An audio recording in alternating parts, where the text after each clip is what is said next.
Okay, kaibigan. Way back 2010, panigurado, problema mo pera.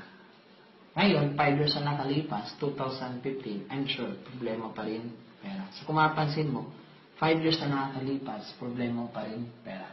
So dito, problema mo pera kasi ang ginagawa mo, yun pa rin. Sabi nga, ang isang bagay, kapag paulit-ulit mong ginagawa, ang resulta, paulit-ulit. So pag wala ka pong ginawang bago, for the next 2 years, pagdating ng 2017, kung ano yung problema mo dito, panigurado, pagdating dito, problema mo pa rin.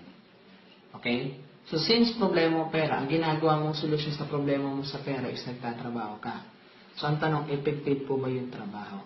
Hindi siya effective. Kasi kung effective siya, ilang years ka na nag-work, dapat din mo na ngayon problema pera. So since hindi effective, kailangan mo mag-isip ng bagong formula, bagong solution, ba't di mo subukan yung business?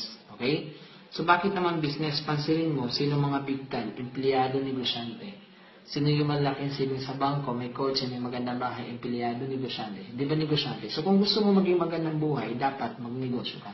Kaso tingnan mo, kalimitan, alam natin na sa pag-business yung magandang buhay, pero ito pa rin yung ginagawa natin kasi ito yung naituro sa atin ng mga magulang natin na anak, mag-aral ka ng mabuti para pagkatapos mo magkaroon ka ng magandang trabaho. Kaya, after mag-graduate, ito talaga yung ginagawa. So ngayon, kailangan may gawin kang bago.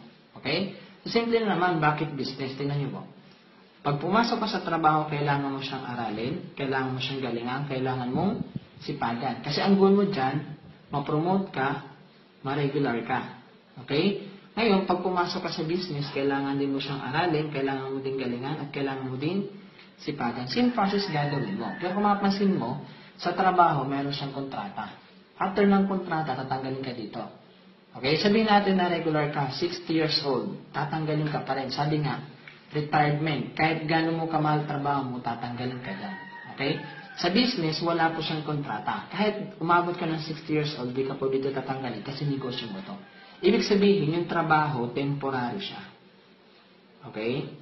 Yung business, permanent. Okay, sabi nga, yung trabaho, temporary solution for a permanent problem. Problema mo ngayon pera, temporary na solusyon na bakit meron kang trabaho. Pansinin mo, pag wala kang trabaho, problema na naman pera. So business, permanent solution for a permanent problem. So kung ngayon, nagtatrabaho ka, advice ko sa iyo, isabay mo itong negosyo, lipat ka dito. Kasi dito, wala naman pong yumayaman. So kung gusto mo yumaman, magnegosyo ka. So yun lang po, maraming salamat, then happy business day.